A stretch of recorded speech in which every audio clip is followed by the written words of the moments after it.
Vamos a iniciar otro punto que es relevante y para mi gusto eh, es un poco confuso y es una fuente común de errores en el procesamiento de datos. Eh, Así que lo vamos a tratar así, como un tema que trae dolores de cabeza, que tiene que ver, aparentemente es algo relativamente sencillo, pero a lo largo de mi experiencia he detectado que muchos problemas parten de este tipo de cuestiones, que tiene que ver con cómo hacemos para realizar cortes de interés en una variable continua, en una variable numérica, ¿sí? Porque el caso más típico, que es el que estoy usando acá, es el de ingresos, ¿no? Eh, por alguna fuente externa, nosotros sabemos que queremos hacer determinados cortes, ¿no? 3, 4 cortes por alguna clasificación particular que viene de un segundo análisis o viene de un análisis anterior, un análisis con frecuencia, etc. Hay un montón de cosas que se pueden hacer en relación a variables continuas y una vez que uno tiene una idea, la forma de plasmarla es discretizarla, o sea, convertirla en una variable, eh, en una variable de tipo de corte, digamos, ¿no? Bueno, vamos a ejecutar este ejemplo. Bueno, para poder ver la potencia de este método que vamos a usar, que es PDQt, vamos a crear una variable en nuestra base, ¿no? En nuestra base de trabajo vamos a crear una variable que tenga algunos decimales. Son unos ejemplos especialmente para ver cómo funciona, ¿sí? Entonces, bueno, ¿qué hacemos? Tomamos de nuestra base de trabajo la variable ingreso y hacemos una copia sobre una variable que llamamos ingreso-dec de decimales. Y algunos casos particulares, ¿no? Acá lo estamos seleccionando con loc. Esto es como hacer un if, ¿no? Lo recuerdan, eso ya lo practicamos. Algunos casos, al caso 1, al 5 y al 10, en esta variable -dec, le imprimimos, o sea, le cargamos o le pisamos estos datos, ¿sí? Y bueno, vamos a ver qué resultado. Este es el ejemplo, para llevar claridad a lo que estamos haciendo, ¿no? Lo vamos a ejecutar, lo ejecutamos así, ¿no? Con Python lienzo de trabajo. Es la forma más básica de correr el Pandas. Acostúmbrense a usarlo porque es más transparente, ¿no? Bueno, ahí tenemos, para el caso 1 nosotros teníamos 450.000, ahora tenemos 450.000 con 78. Un punto justamente a tener en cuenta es qué pasa con el tema de los decimales, ¿no? Si es con la notación de punto o con la notación de coma, o sea, con la notación anglosajona o la notación eh, latina, ¿no? Eso deben tener experiencia con el tema del Excel también, ¿no? De que cómo lo toma, siempre hay que tomar algún recaudo con eso. Hay que saber que puede generar algún problema eso. Bueno, acá el caso 1, ¿no? Con 78, el caso 5 y el caso 10, que era un NaN, y ahora tenemos datos. Bueno, esto es solamente para ver nuestro set de datos. Bueno, pegamos nuestro ejemplo.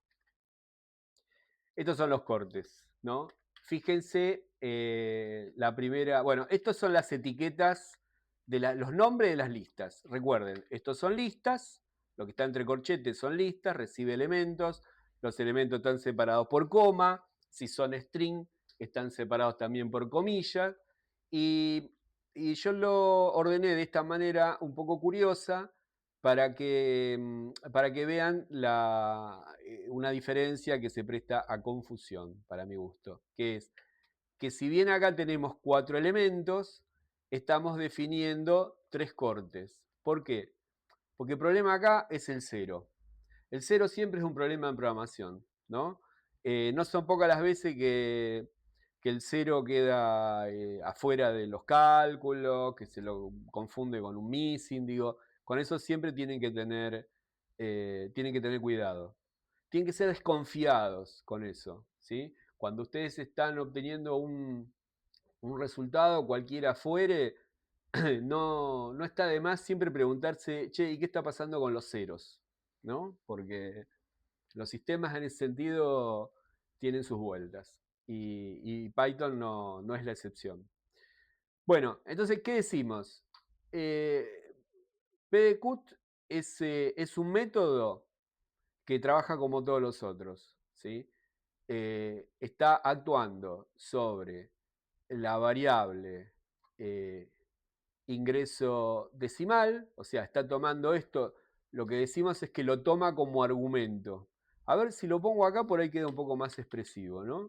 O sea, tomar como argumento es siempre lo que tenés a la derecha del método, ¿sí? O sea, acá es donde volcamos los resultados, a la izquierda del igual es donde volcamos los resultados, a la derecha del igual es de donde vienen los resultados. Esto podría ser una cosa así también.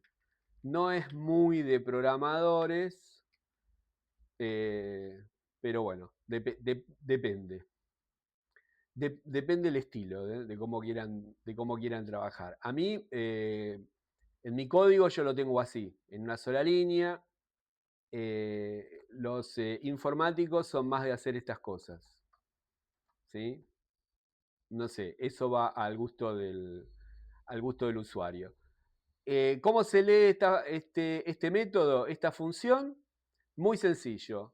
A la derecha de cut, de punto cut, está tomando la base de trabajo y está tomando la variable ingreso punto decimales, que es la que vamos a transformar, y el resultado de esa transformación la estamos llevando a una variable o a una columna que llamamos ingreso por tramos, ¿sí? Y acá vienen los argumentos de este método, propietario de este método, que es bins, que son los cortes, justamente, y labels. Bueno, esto no sé si está muy bien. Vamos a ponerlo así. Claves definidas, ¿sí? Para que no se confunda con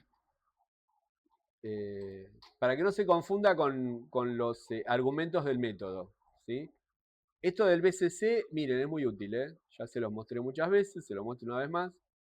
Doble clic y nos está mostrando. Eso nos ahorra errores de tipeo. Cortes. Si no está escrito exactamente igual, esto va a fallar, ¿sí? Bueno, lo ejecutamos a ver qué pasa. Dejamos pasar la ambulancia de paso. Bueno, se fue la ambulancia. A ver, lo ejecutamos. A ver qué resultado tenemos. Bueno, acá tenemos nuestra variable ingreso por tramos, ¿sí? Y acá está las etiquetas que le pusimos a tramo. ¿Mm? Recuerden, al final los decimales no lo utilizamos, pero bueno, nada. Lo dejamos para otro ejemplo. Pero fíjense, acá, esto en términos técnicos sería, estamos discretizando esta variable continua, ¿sí? Teóricamente se diría así. Pasamos una variable continua, la convertimos a una variable discreta. Nada, esto así parece sencillo. Es sencillo, es sencillo. Bueno, este es el machete que yo incluí y del cual les quiero hablar un minuto para que sean desconfiados. Que tiene que ver con qué pasa con los límites. Cuando uno define cortes, ¿no? Dice 350.000, pero este 350.000 específicamente, que es aparentemente el primer tramo, o sea, es el primer tramo 350.000, ¿no? O sea, el número 350.000 es el primer tramo. Y la pregunta que ustedes tienen que hacer es, Bueno, pero los 350.000 ¿quedan dentro del bajo o están por encima del bajo? O sea, ¿dónde es efectivamente, dónde es exactamente el corte? Y créanme que es una fuente de errores muy, muy común en todo lo que es procesamiento de datos.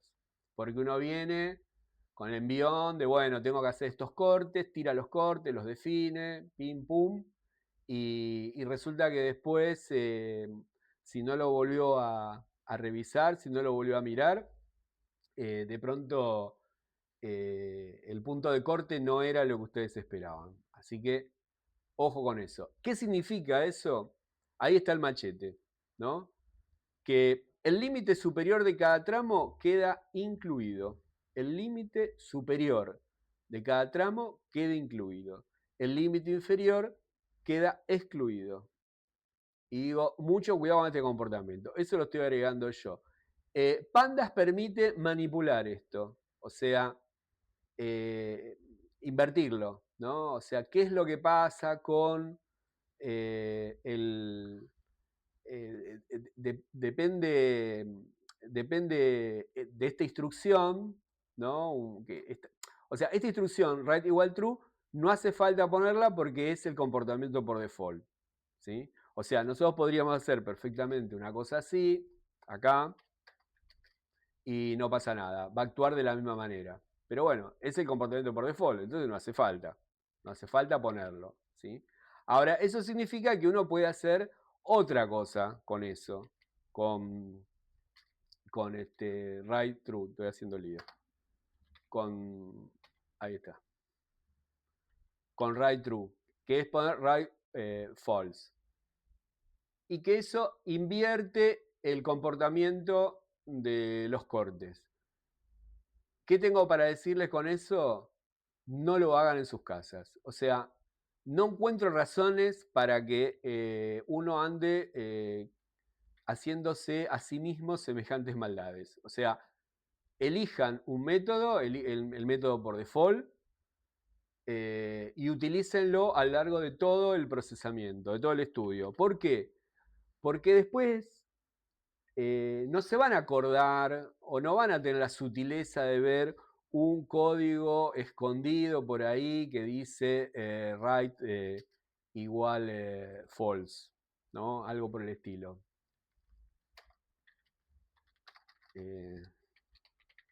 ¿No? Una cosa así. No lo ven y como decía un profesor que yo tuve, se lo comen con patatas. O sea, no lo hagan. Todo este tiempo que yo estoy dedicando para hablarles de esto es para que sean desconfiados con el comportamiento de pandas cat cuando están haciendo una discretización y que elijan una manera de usar. Yo recomiendo usen la que es por default y quédense con esa. No sé por qué los nerds se pusieron a inventar maneras de manipularlo, no se me ocurre algún motivo que no lo puedan manejar de esta manera. Y es para confusión, nada más. Así que, bueno, eso les quería decir. O sea, desconfíen del método PDCUT. Bueno, miren este ejemplo ahora, ¿no? Para volver al tema del cero. Fíjense, yo voy a poner 0 al caso 1, le pongo un 0 y nada, los cortes los dejamos como estamos y vamos a ver qué pasa. Vamos a limpiar esto. Bueno, primera sorpresa. Bueno, acá está, ¿no? Todo el recorrido que estamos haciendo. El caso 1, que valía 450.000, nosotros le imputamos un 0 para ver este ejemplo. Y ahora decimos, discretizame o créame los cortes o los tramos para esta variable continua. Y miren lo que pasa. El que es 0 aparece como none, que era lo que hablábamos antes. El comportamiento del 0 siempre les tiene que llamar la atención. No está incorporado en el primer tramo. para este ejemplo. ¿Sí? Ahora, ¿qué queremos? Nosotros queremos que el 0 aparezca, ingreso 0, por ejemplo, que aparezcan ingresos bajos. Bueno, podemos hacer una cosa así, miren, -1. Vamos a ver qué pasa. Yo ya sé qué pasa. Vamos a ver qué pasa. Vamos a limpiar esto. Acá está. ¡Tarán! ¿No? Incorporamos el 0 a nuestro tramo. Pregúntense qué pasa con el 0. Porque, bueno, acá es muy sencillo, agarramos y hacemos esto, -1, pero en un flujo más largo, donde uno no tiene total conocimiento de lo que está pasando en la variable, porque no la vio, yo qué, por ahí no es tan sencillo hacer una cosa así. Entonces, tienen que preguntarse, lo podemos llamar así, el problema del 0. Es como el problema del 0 y el problema de los casos missing. ¿Sí? Y a su vez a eso le agregamos el problema de a dónde quedan incluidos los cortes, y a mí no me gusta porque me trae malos recuerdos. Bueno, eso es lo que les quería contar de PandasCat. Bueno, acá en los apuntes del curso, en los HTML, está esto, ¿no? Lo que yo llamo el problema del 0 y cómo resolverlo. ¿Sí? Acá está el ejemplo que vimos. Pueden verlo, pueden profundizar con la IA o con algún manual. Acá está el tema de las etiquetas, que ya lo vimos. Esto no lo vimos, se los cuento ahora. Nosotros estamos en bins, en los cortes utilizamos la lista que se llama cortes, justamente, ¿no? Esta que está acá. Nosotros estamos definiendo los cortes, pero Pandas nos ofrece una manera automática de hacer, que es decirle, bueno, ¿cuántos cortes queremos? Y los divide en partes iguales. Puede llegar a ser útil. Yo, la verdad, en un procesamiento real se usa poco eso, porque nada, es una curiosidad matemática eso nada más.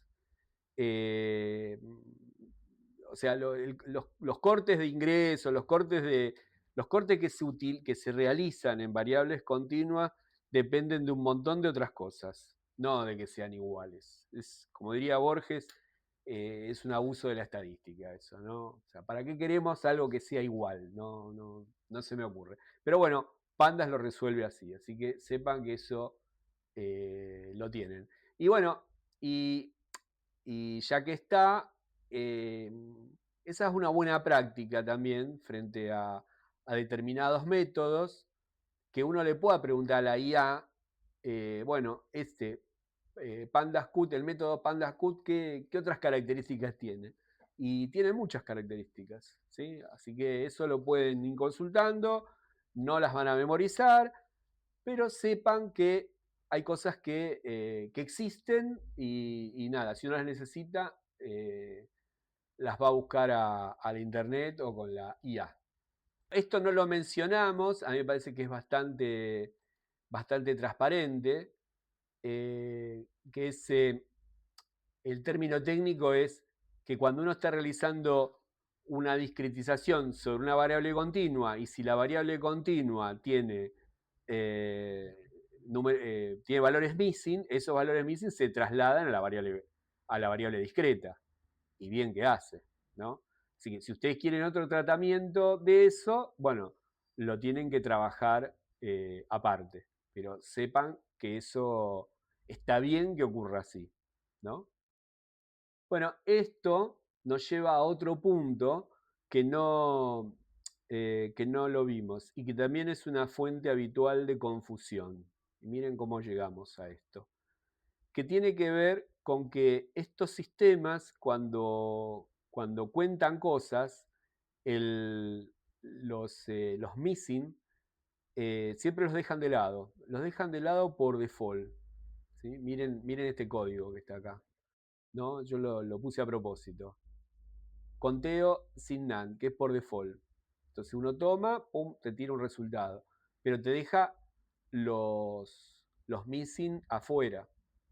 Para que los incorpore en la frecuencia, hay que ponerles este modificador que está acá, ¿no?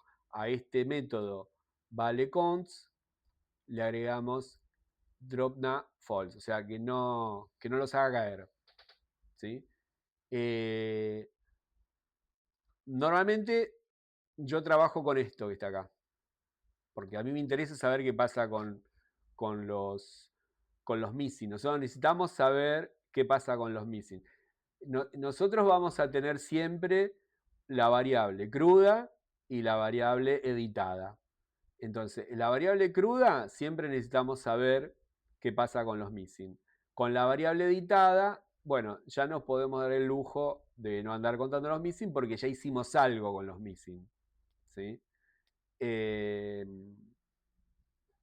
Ahora que lo pienso, yo siempre uso esto por default, ¿no? Así me garantizo no estar comiéndome con patatas los missing. Bueno, acá lo que hablábamos recién, ¿no? Antes de cualquier cosa, diagnosticar siempre. O sea, el método siempre es, tomamos una variable, le hacemos un primer análisis, le hacemos una intervención, la modificamos en una variable gemela, y esa variable gemela después la tenemos que analizar, a ver qué pasó.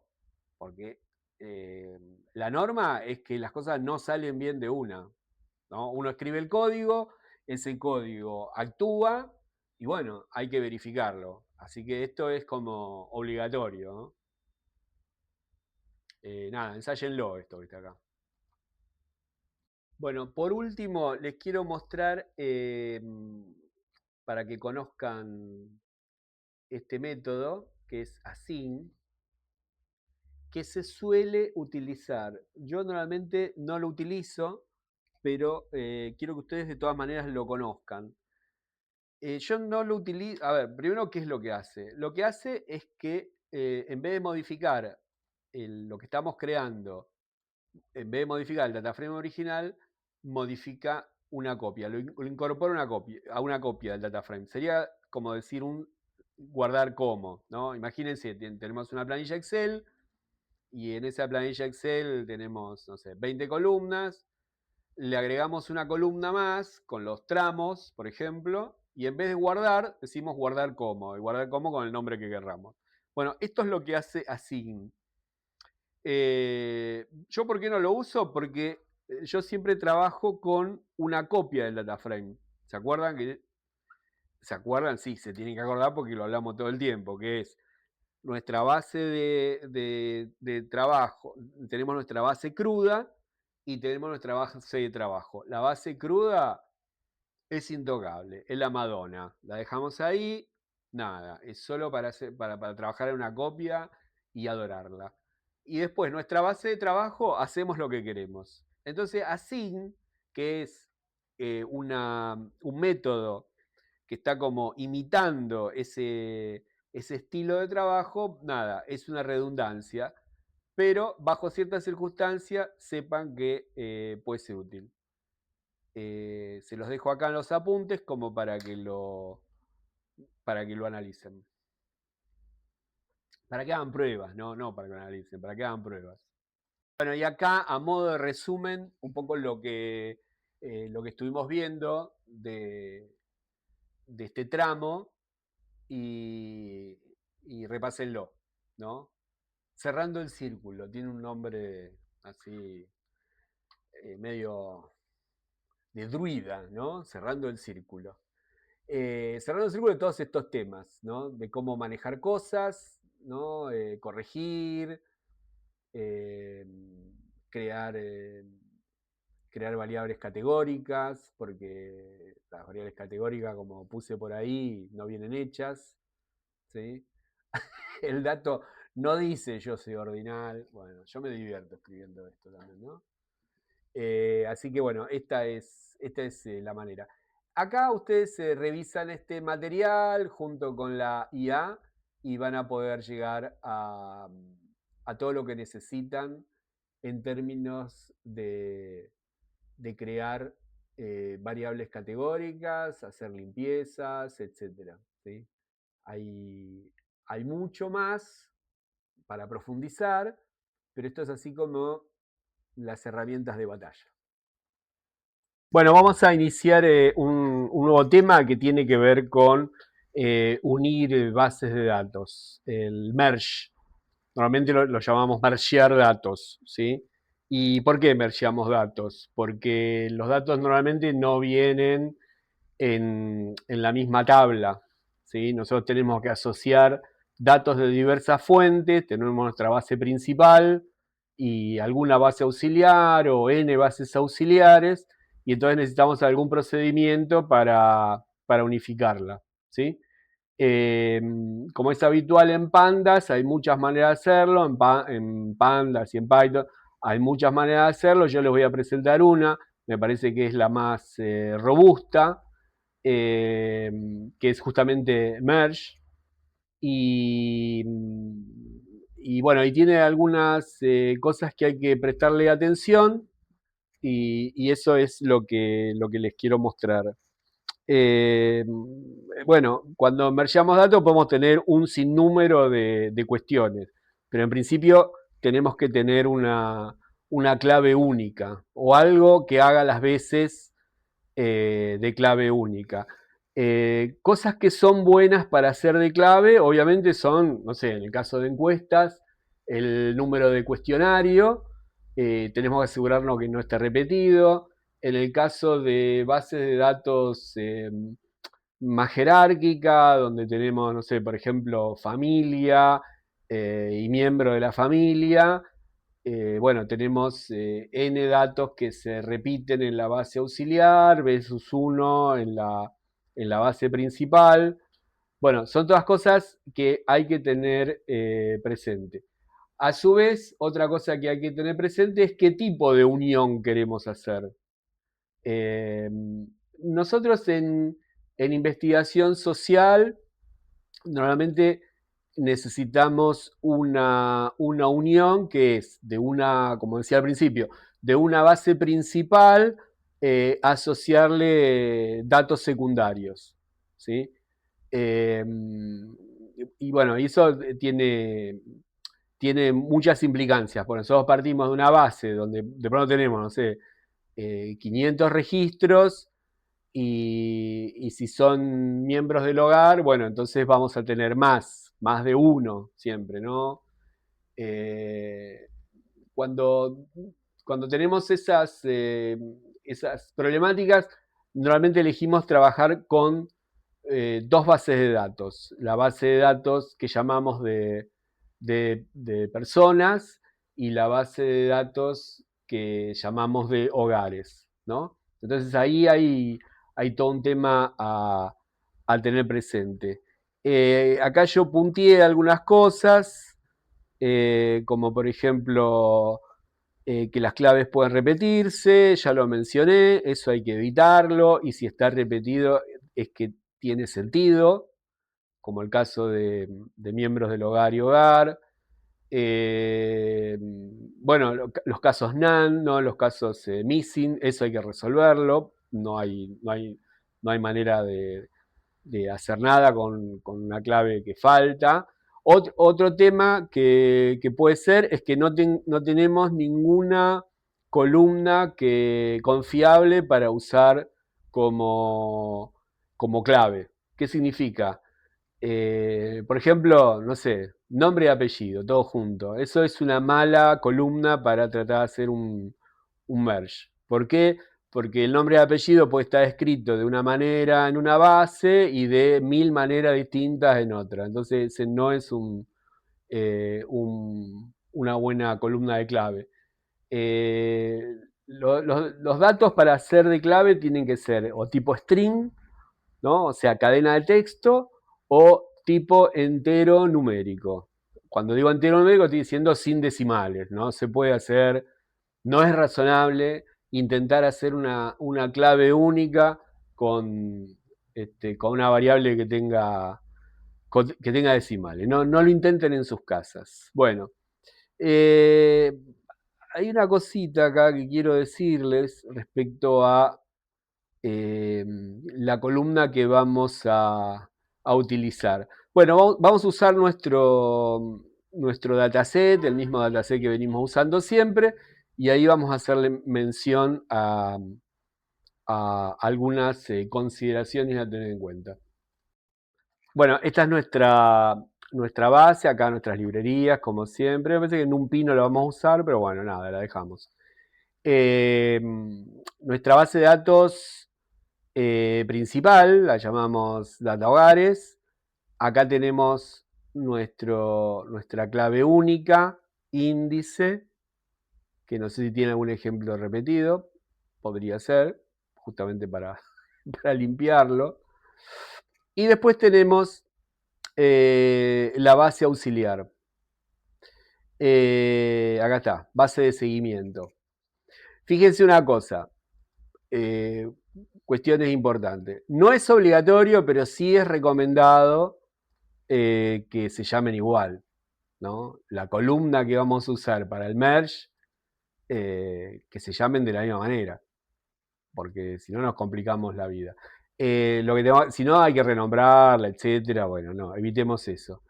Y otra cosa que es muy importante, y yo lo puse a propósito acá, es que para que las bases de datos que con los ejercicios que estuvimos trabajando hasta ahora, para hacer búsquedas, para hacer ediciones, lo que fuera, nosotros le indicábamos que la columna X era un índice. Con este método, con esta función que tenemos acá, que es setIndex código hogar. Acá lo que le estamos diciendo a Pandas es que sustraiga del data frame esta variable y que la convierta a índice.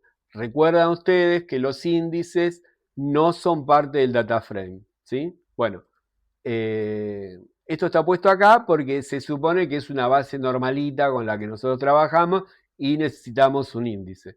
Ahora lo que les voy a mostrar es que justamente tenemos que reponer esta columna código hogar, que es un índice, que lo usamos para un montón de cosas. Ahora le tenemos que decir que no la queremos como índice, que la queremos como parte de la base principal. ¿Sí? Es un poco confuso o contradictorio, pero lo tenemos, por eso se lo estoy mostrando, ¿sí? Porque si no ustedes se van a encontrar con que quieren hacer un merge y resulta que les dice que no puede hacer un merge porque es un índice y les da error y qué sé yo qué. Bueno, tiene que ver con eso, con devolver la columna que es índice a una columna normal.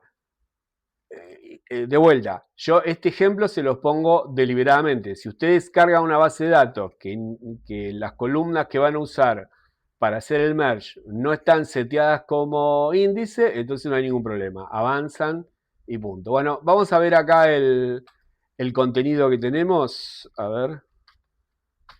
Lo ejecutamos así, ¿no? Como siempre. Bueno, acá nosotros preparamos un print muy sencillo, que era que nos diga cómo está integrada estas dos bases de datos, y acá le decimos que nos diga cuáles son los índices. Nada que lo hayamos visto. Bueno, eso. Ahora vamos a otro punto. Bueno, acá yo justamente puse un repaso de la importancia de lo que es el índice, porque nosotros, ¿qué es lo que ocurre? Nosotros en todas estas reuniones venimos hablando del índice y haciendo cosas con el índice y la importancia de setIndex, etcétera, etcétera. Y ahora ustedes se van a encontrar con que yo les digo, bueno, eso hay que eliminarlo. Entonces yo quería que prestemos especial atención a por qué vamos a hacer eso, ¿sí? Acá hay unos ejemplos de lo que hacemos con este comando, lock, ¿no? Para hacer búsquedas. Bueno, acá hay un código que muestra lo que tenemos en los índices. Y nada, eso lo usamos para corregir casos, para hacer búsqueda. Estaba el otro, el iloc, que es pariente del lock, lo recuerdan? Bueno, nada, esto tiene que ver directamente con que nosotros venimos usando índice y ahora lo vamos a, lo vamos a suspender, vamos a decirlo así, no lo vamos a eliminar, sino lo vamos a suspender para hacer un merge, ¿sí? Acá está el dibujito del data frame para que tengamos presente cómo con la instrucción setIndex la columna código hogar es sustraída del data frame, está pintada acá de celestito, es sustraída del data frame, o sea, no es una columna común, es índice. Y es una estrategia que tiene el sistema para proteger los datos, para que no sean alterados en medio de un programa, de una cadena de transformaciones, porque el índice es una variable especial y es una variable que no debe alterarse alegremente, por decirlo así, ¿no? Bueno, ese es un poco el repaso acerca de lo que significa el índice. Y acá tenemos un poco el repaso de lo que es ILOC, LOC e ILOC. Nosotros nos vamos a inclinar en ciencias sociales más bien por este tipo de búsqueda, ¿sí?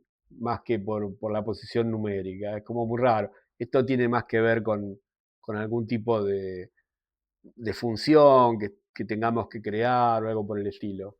Pero nosotros, nada, vamos a usar más esta, LOC, ¿sí?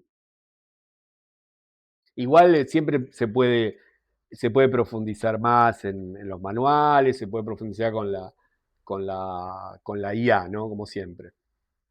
Bueno, acá yo lo había escrito en forma un poco dramática, ¿no? Que la clave deja de estar en las columnas y el merge necesita la clave como columna. Bueno, ese es el punto central de lo que vamos a hacer ahora. Entonces decimos que como merge, la función, el método merge que elegimos nosotros para fusionar dos o más bases de datos, dos o más tablas o dos o más data frame, es merge. Entonces, antes de eso tenemos que asegurarnos si la columna es un índice, quitarlo. ¿Y cómo lo quitamos? Con esta función, resetIndex. ¿Sí? Nada, es una instrucción de lo más sencilla que aplica sobre la columna. Acá tenemos el ejemplo, ¿no? Base hogares, aplicamos el método resetIndex sobre qué? Sobre código hogar. Lo mismo para la base de seguimiento. Código hogar. ¿Eso qué significa? Que la columna código hogar ahora pasa a ser una columna normal. Dejó de ser una columna de índice para ser una columna normal. Dejó de estar al margen del data frame para ser parte del data frame, que es justo lo que queríamos. Bueno, vamos a verlo en acción en el código. Tenemos la base. Esto lo comenté para que no se ensucie la pantalla ahora. ¿Qué es lo que sabemos nosotros? Que tenemos la base principal y la base auxiliar, que están señalados como setIndex, ¿sí?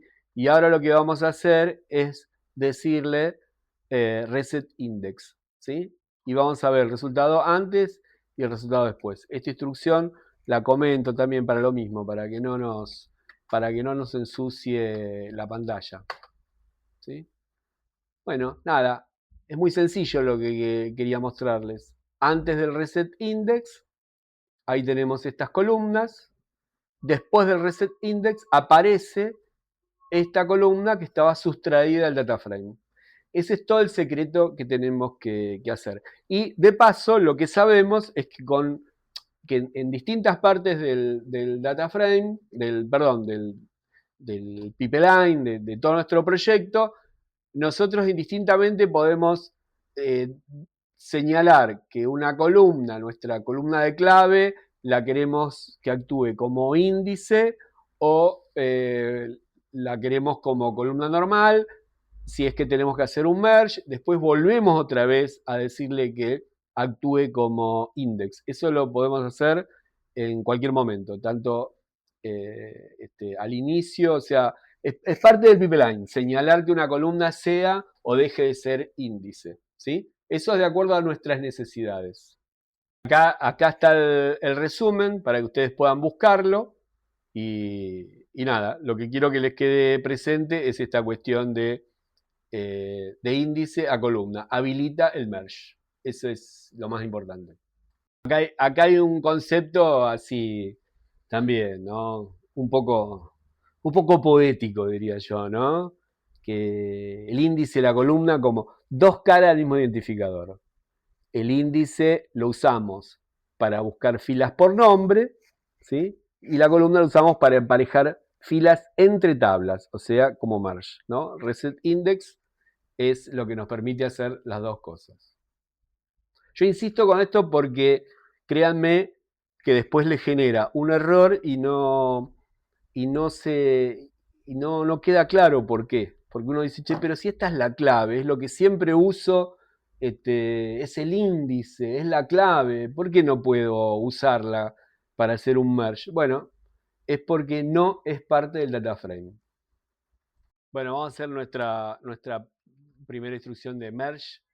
Eh, vamos a analizar los componentes y, y vamos a ver el resultado, ¿sí?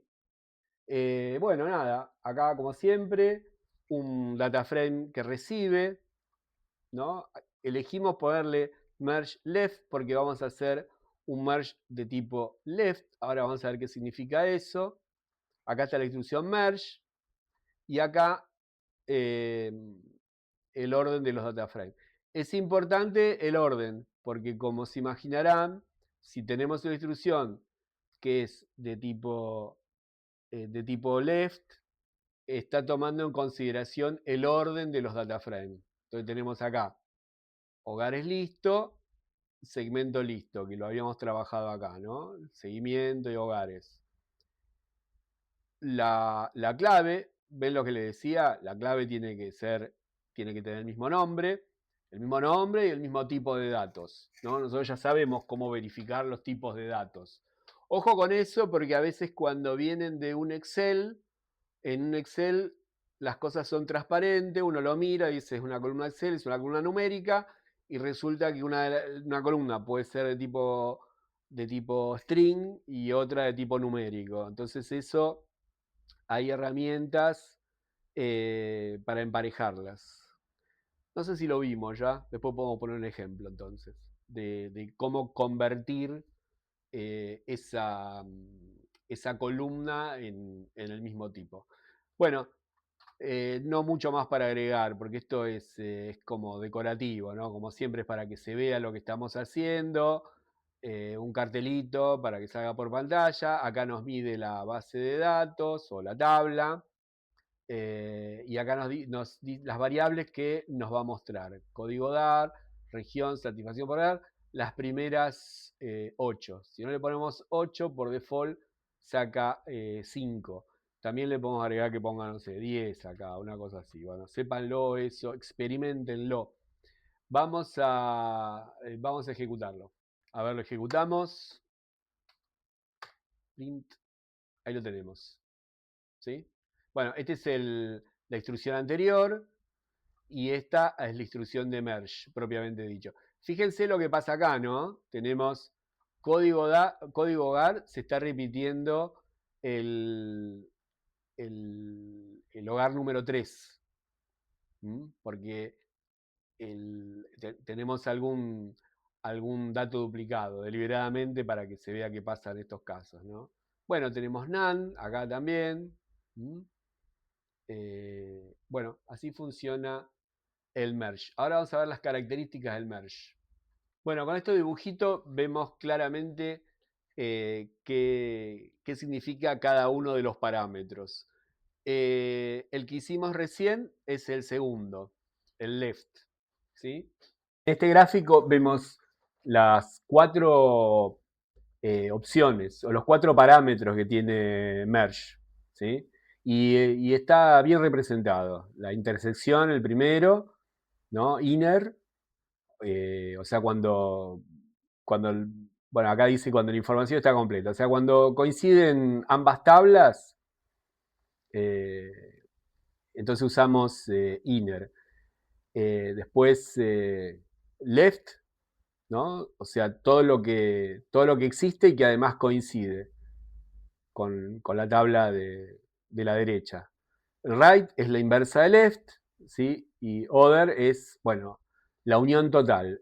Esa es más rara que se use. La que más van a usar es left, y también van a usar inner, porque hay un truco que pueden hacer, que es comparar el resultado de inner con left, y ahí tienen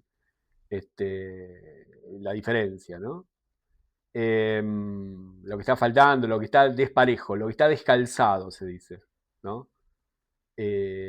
Bueno, nada, es muy sencillo. Acá tenemos el resultado de un ejercicio, ¿no? Con dos tablas muy chiquititas, bien teórica, de qué es lo que pasa en cada lado. Ahora vamos a ver el código. Acá tenemos inner, left, right y other. Y depende de lo que está ocurriendo, obtenemos un resultado. ¿Sí?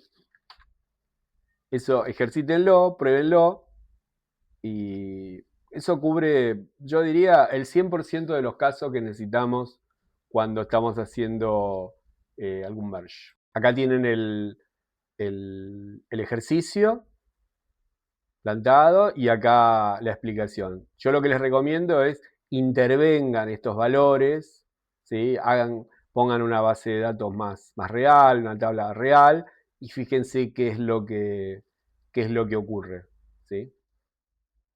Acá les dejo los dos ejemplos. Para el caso de código hogar, ¿no? Nosotros de esta manera nos aseguramos que sea un string. Este es el método asType, ¿no? Es muy transparente. Es el método que le está diciendo código hogar, convertirlo en string, ¿sí? Código hogar. Y acá, para otro caso hipotético, donde un ID que sea numérico, también le decimos int, de tipo int, que lo convierta a numérico. ¿Y por qué esto es importante? Porque por ahí los datos vienen del Excel, y como ya les dije, el Excel toma cualquier cosa. Tiene un tipo de dato que es múltiple, objeto, no sé, es una mezcla de cosas, que para el mundo del Excel normalmente no genera mucho problema. Pandas en ese sentido es estricto, no es más estricto. Pandas es estricto en ese aspecto. Entonces, las columnas, eso ya lo dijimos muchas veces, las columnas de los data frames, todas tienen que ser del mismo tipo. Bueno, nada, este es el ejemplo. Tenemos un resumen de lo que llamamos buenas prácticas para el merge, ¿no? Está bien condensado, ¿no? En la fila 0, lo que ya dijimos varias veces, reset el index para que no nos dé error sobre esa columna hipotética ID, para que esté lista para trabajar. Después en la fila 2, ¿no? Que no haya duplicados, ¿no? Es muy transparente. Duplicated, ¿algún duplicado? ¿No? Pareciera que dijera, ¿hay algún duplicado? Assert, esto me parece que nunca lo vimos, assert not, ¿no? Es como una negación. A mí no me gustan las negaciones, siempre es mejor usar por la afirmativa, pero bueno, en este caso, para que vean la diferencia. En la fila 2, que no tenga valores ausentes, es lo mismo que el anterior, pero en vez de duplicado, sobre los ausentes, ¿sí?